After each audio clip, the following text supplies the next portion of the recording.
Interpod. Itu pasien saya. Ada 2 orang ya. Mhm. Mereka ini pasangan ya. Mereka ini berkeinginan untuk berhenti. Dia udah multiple, udah penggunaannya banyak. Dari sabu ya.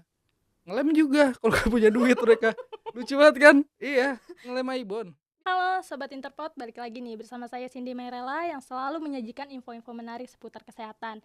Nah, di episode kali ini kita akan membahas topik yang menarik banget dan juga sudah dihadiri oleh narasumber yang tampan, ganteng, dan rupawan. Ya, ini Dokter Koko. Halo dokter. Halo Sin, terima kasih ya sudah diperkenalkan. Halo Sobat Interpod, saya Dr. Koko Bayagung Nugroho. Saya dokter kalian di Intermedika dan juga dokter di Puskesmas Cikokol, Kota Tangerang. Saya melihat dokter ini kan selain menjadi dokter umum juga mengurus pasien-pasien rehabilitas ya dok ya. Ya, rehabilitasi nabza, Sin. Mungkin banyak orang yang masih bertanya-tanya kok bisa sih dokter umum terlibat langsung dalam rehabilitasi pasien narkoba. Iya, Sin. Kebetulan itu terima kasih untuk Dinas Kesehatan Kota Tangerang, ya, BNN Kota Tangerang, ya, Dokter Dini, Mas Didit, Dokter Josephine untuk pelatihan UTC 5, ya. Akhirnya saya sekarang kejebur nih di dunia rehabilitasi nabza. Gitu sih. Oke.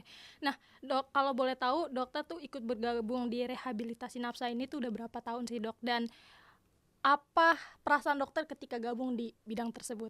Oh, saya bergabung awal itu 2023 ya. Hmm. Itu mulai pelatihan langsung nyemplung itu sampai sekarang. Oh, dijorokin dulu awalnya? Iya, dijorokin dulu nih sama Dinas Kesehatan, tapi alhamdulillah terima kasih kepercayaannya untuk Dinas Kesehatan kepada saya ya. Gimana perasaannya, Dok? Ketika udah nyemplung di situ? Lucu-lucu pasiennya, kadang-kadang juga ada yang ngeselin juga, tapi ya gitulah ya, namanya juga orang-orang dengan ini kecanduan narkotika, dia harus selalu kita rangkul.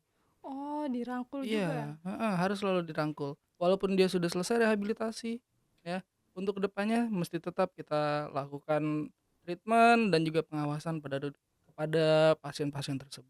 Oh, jadi mereka setelah pengobatan pun ataupun pasca pengobatan mereka juga tetap di maintenance ya? Ya, rehabilitasi pos rehabilitasi dia, pasca rehabilitasi.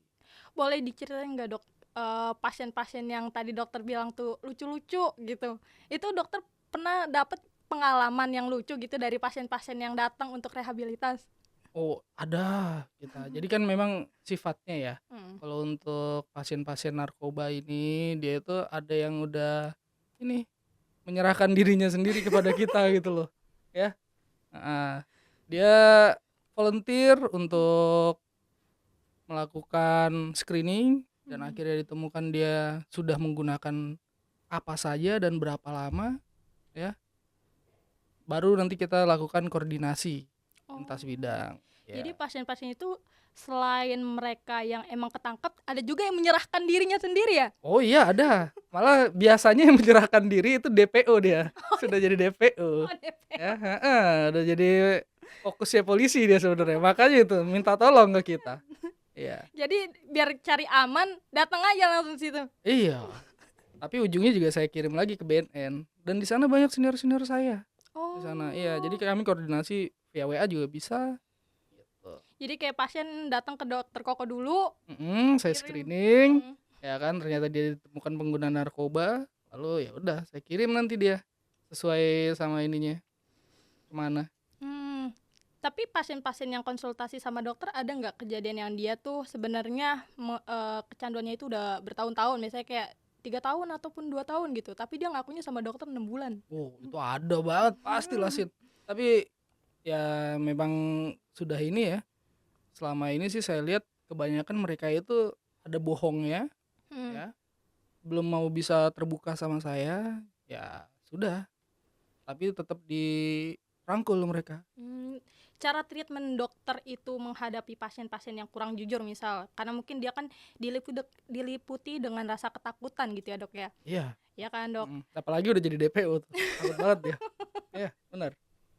Itu gimana dokter cara konsultasi dan treatmentnya, mereka harus dipaksa ngaku atau dokter emang udah tahu ini mah gitu? Enggak. Jadi kita dengarkan dulu apa keluh kesah mereka, dan saya screening lagi tuh untuk masalah kejiwaan mereka, sama ada nggak masalah di fisik mereka. Jadi nanti bisa plan treatmentnya bagaimana, dan saya harus merujuk kemana gitu. Gitu. Iya. Tapi ada yang datang pasiennya dalam keadaan sakau gitu. Oh ada sekali itu kalau misalnya sakau.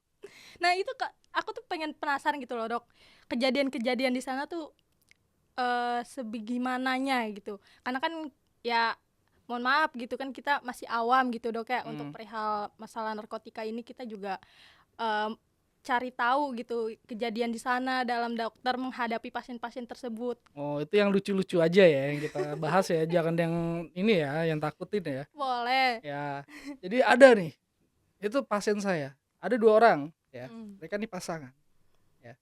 Sebutlah ini yang pertama pasiennya ini namanya pasien A. Nah, yang kedua ini pasien L. Mereka ini dua-duanya itu pengguna, ya kan? Pengguna, ya saya nggak tahu ya udah DPO atau belum ya. Nah, mereka ini berkeinginan untuk berhenti. Dia udah multiple, udah penggunaannya banyak. Dari sabu, ya. Ngelem juga kalau nggak punya duit mereka. Lucu banget kan? Iya, ngelem Aibon.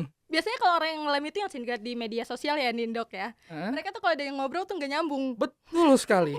Diajakin ngobrol nggak nyambung. Kondisinya juga yang perempuannya ini kasihan. Ini lumayan lah ya. Dia sedang hamil. Hah? Iya. Wow. Jadi mereka sudah ada keinginan untuk berhenti narkoba. Setelah itu saya kirim ke senior saya di BNN ya. Tapi permasalahannya mereka ini tidak mau masuk Lido. Lido tuh kalau boleh tahu kayak apa? Kayak masih kayak organisasi atau yayasan atau bagaimana? Lido itu Balai Besar BNN untuk mengatasi masalah kecanduan narkoba. Gitu. Di Sukabumi ada yang terdekat di sini? Dokter sebelumnya udah pernah ke Lido? Belum sih. Oh. Ya. Cindy kira dokter udah pernah terus ngeliat kondisi di sana bagaimana gitu. Kan Cindy juga bisa tahu infonya dari dokter. Iya. Lucu-lucu juga di sana katanya. Soalnya kan waktu UTC dulu dia dokternya itu tutornya dari sana. Ya. Kalau lanjut cerita yang tadi dok, jadi yang ceweknya itu kan dalam keadaan hamil, tapi dia posisinya juga ngonsumsi narkotika. Iya, mereka nggak mau tuh, akhirnya bolak-balik aja ke saya, gitu. Dok Saya kan, kasih ke ini, ke Sintanala, ke rumah sakit RSUD Kota, mereka merasa kurang nyaman, balik lagi ke saya. dokter pasti gini, lu lagi, itu enggak? Enggak lah, tetap mesti manis lah menghadapi mereka yang seperti itu. Jangan dicontoh ya guys. Ya, nggak boleh ya Sin seperti itu ya. Ya. Nih ngomongin tadi kan kita udah tahu ya dok, cerita-cerita kasus-kasus dokter yang lucu-lucu nih pasien-pasiennya gitu. Terus Cindy tuh pernah dapet cerita jadi dari teman Cindy nih dok, katanya ada orang yang kalau misalnya dia ketika lagi nge-fly ataupun lagi itu efeknya lagi bekerja ya dok, mereka tuh langsung kayak halusinasinya tuh udah parah banget. Iya, lumayan dia Sin. Halusinasinya parah dia. Malah terkadang kalau orang menggunakan narkoba itu langsung timbulnya nanti itu efek sampingnya kelainan di jiwanya. Ya, sampai dia menyayat-nyayat dirinya. Iya, sampai dia hilang kesadaran, sakaunya parah, basiannya parah. Gitu. Sampai dia itu ya, yang lucunya lagi tuh, itu ngejualin semua barang-barangnya dia. Mungkin bisa dilihat di podcast yang lain itu. Iya. Ya itu memang ada halnya. Di saya pun juga ada itu orang-orang yang seperti itu. Dijualin barang-barang Semua. Terus apa lagi yang belum dijual dok? Wah, lucu-lucu lah pokoknya, semua dijual. Karena dia mungkin ini kali ya, karena dia butuh barang tersebut, jadi bener-bener se-effort itu nyampe, bahkan mungkin dia sampai maling kali ya. Ya betul, terkadang sampai timbul ini tindak pidana pencurian seperti itu. Aduh. Tapi ya namanya juga orang-orang dengan gangguan ini ya, gangguan penyalahgunaan zat seperti itu, mereka kalau kehilangan atau putus obat itu sakaunya bukan main. Gitu. Tapi pun kalau dia dapat zatnya itu ya. Kadang bikin kita pusing kepala, semestinya dia udah berhenti, akhirnya dia kembali lagi. Kembali lagi fokusnya itu ke lingkungan. Ya, Oke. kalau dia masih bergaul dengan orang-orang yang itu aja, Mhm. ya, kita rehabilitasi, ya, nanti dia pasti balik lagi, gitu. Mmm. Apa mungkin kan dari lingkungannya juga mereka terpengaruh ya kali ya, Dok, ya? Betul, mereka terpengaruh sekali itu.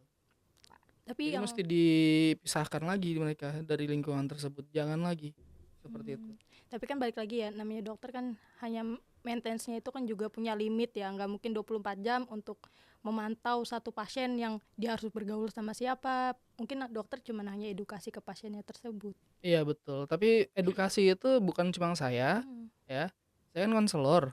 Kalau itu bisa juga ke kelurahan di Kota Tangerang yang sudah bekerja sama, ya. Itu ada namanya Kelurahan Bersinar, ya. Itu Mmm. kelurahannya itu ada 4 di Kota Tangerang khususnya, di Kelurahan Karawaci Baru, Poris Pelawat, Cipondoh, Makmur, dan Tanah Tinggi. Oh, jadi Kota Mhm. Tangerang juga mereka, menyediakan program-program buat mereka yang benar-benar niat untuk direhabilitasi ya? Iya, kalau kayak gitu nanti kerjasama dengan puskesmas, gitu. Mmm. Tapi kebetulan puskesmas saya belum IPWL ya, jadi Mhm. kalau misalnya ada orang, ya, yang sakau minta obat ke saya nggak bisa ngasih lah. Iya, Iyalah, Dok. paling saya rujuk mereka. Tapi biasanya kalau pasien-pasien kayak gitu ketika dirujuk mereka ada yang datang ada yang enggak nggak tuh? Datang, Oh, datang. karena mereka kebutuhan obatnya itu. Ya, Mmm. mereka nggak dapat dari mana-mana, ya kan. Bisa sih sebenarnya dapat kalau mereka masih punya uang ya, heeh. Heeh.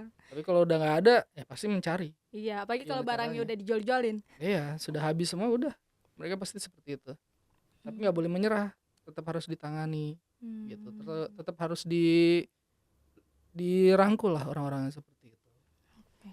Nah, kalau dari cerita dokter pasien-pasien yang datang ini kan dengan berbagai latar belakang ya. Pastinya salah satunya berawal dari coba-coba nih, Dok nih. Betul, Sian. Nah, bagaimana cara dokter menghadapi pasien yang newbie ataupun yang karena dia sebenarnya orangnya polos, karena ikut lingkungan, terus terjerumus lah gitu. Nah, itu mesti ketemu saya, jangan dibuka di sini ya. Oke. Iya, soalnya itu konseling mendalam. Wah. Mhm. Berarti dokter tahu dong ciri-ciri orang yang newbie sama yang udah pro. Wah, itu bukan bilang masalah newbie dan pro ya. Iya. Orang datang, dia ada keinginan untuk berhenti menggunakan narkoba, Hmm. alhamdulillah, pasti akan saya Oh, rangkul, kalau oke. dia mau. Ya. Kalau Ya, yang sakit hati ataupun patah hati bisa dirangkul juga nggak, Dok? Oh, jangan, jangan. jangan, saya sudah punya istri ya kawan-kawan Interpot. Ingat. Ya, heeh. Tapi tetep kok ada yang ganteng di Intermedika, Dokter Kelvin sama Kresna. Tapi kok Dokter Kresna baru nikah ya kemarin ya? Iya. Iya. Makanya temen-temen kalau misalnya kalian mau nonton podcast-podcast yang isinya orang-orang tampan hanya di Interpot. Bisa aja sih nih. Nah, dari pengalaman dokter selama menghadapi pasien-pasien rehabilitas ini, ada nggak sih pesan-pesan dokter ke pasien-pasien tersebut untuk berhenti menggunakan dan mendekati barang terlarang tersebut? Ini ada beberapa tupoksi dokter umum di rehabilitasi nabza ya. Pertama itu asesmen dan diagnosis awal. Ya, instrumen yang digunakan itu biasanya itu kalau saya sih biasanya ASI ya. Tapi kalau dari Kementerian Kesehatan ya itu yang digunakan ASIS. Jadi saya lakukan dua kalau di puskesmas itu ya. Yaitu saya anamnesis ya dan ditegakkan diagnosisnya. Lalu tahap detoksifikasi medis itu manajemen gejala putus obatnya apa supaya dia nggak withdrawal Oke. ya, merencanakan dan memberikan terapi obat untuk mengurangi gejala putus zat, Hmm. lalu pencegahan komplikasinya untuk memantau tanda-tanda vital pasien ya, Jadi dan penyusuan dosis obatnya itu. Soalnya kalau misalnya terlalu tinggi ya, orangnya malah keenakan gitu. Nggak bakalan putus obatnya. Jadi mesti tapering off perlahan ya. Lalu penegakan kondisi medis penyerta, kita obatin penyakit fisiknya dan diidentifikasi ya. Sebelum itu dirujuk juga nanti. oke. Mm. Jadi itu tahap-tahapnya ya, Dok Ada ya? lagi ada lagi masih ada edukasi dan konseling medis. Kita Hmm. edukasikan si pasiennya ya. penyuluhan kesehatan, informasi komprehensifnya, terus edukasi penggunaan obat, ya, promosi gaya hidupnya yang Hmm. sehat. Terus saya berkolaborasi dengan tim multidisiplin, baik itu dokter jiwa, ya dokter jiwa itu yang adiksi, Mm-mm. mm, psikolog juga, ya, untuk menentukan rencana terapinya seperti apa, Mhm. baik di BNN, di Sintanala atau RSUD kota. Oke. Mm. Dan orang ini kalau misalnya sudah selesai menggunakan obatnya, tetap kita harus ini pelayanan pasca rehabilitasi, tetap Maintenance. di maintenance dia, ya. Kita kasih dukungan medis yang berkelanjutan, ya, terus pencegahan supaya dia tidak kambuh Hmm. dan menolak. Tetap harus bisa dia itu menolak ajakan temennya untuk kembali ke sana. Iya. Mm-mm. Jadi itu ya guys, tahap-tahapnya, terus edukasi yang dokter berikan, sekaligus konseling yang dokter berikan ke pasien-pasiennya ya. Ya, Jadi teman-teman juga jangan pernah nih coba-coba ataupun sekali-kali kecemplung ke bagian ataupun obat-obat terlarang tersebut, karena kalau misalnya udah masuk ke ranah tersebut, wah susah banget ya dok ya. ya, karena untuk lepas dari zat itu sangat sulit, tapi bisa, tergantung orangnya. Oh berarti memang dari niatnya. Ya, tergantung niatnya si orang tersebut. Kalau bedanya sama rokok, Merokok ada lagi itu PTM. ya maksudnya kalau rokok kan mereka juga pasti ada beberapa orang yang pernah dengan niatnya mereka juga, ya kan ya. Mm-mm. Itu Dan tidak masuk di narkotika kalau di situ. mm, ta- Kalau rokok itu.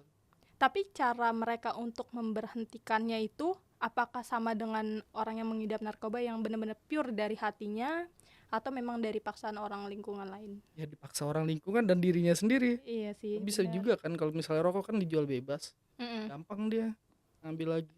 Iya benar. Itu ada program di puskesmas sendiri, ya. Di masyarakat ada juga di program PTM untuk usaha berhenti merokok. Hmm, Tapi oke. saya khususnya untuk konselor narkobanya. Narkoba. Mm. Ya. Oke. Sebelumnya terima kasih ya dokter ya. Ya, terima kasih Cindy sudah mengundang saya di Interpot. Iya. Mungkin next kita akan membahas seputar kesehatan lainnya yang pastinya akan menarik lagi ya dok ya. Oke, Terima kasih untuk Sobat Interpot yang sudah menonton kami hingga akhir, dan jangan pernah sekali-kali untuk mendekati narkoba. betul. Apa tagline-nya dok? Indonesia bersinar, bersih dari narkoba. Sip. Cukup sekian, saya Cindy Merela dan Saya Dr. Koko Bayu Agung Nugroho, konselor narkoba kalian. selamat tinggal.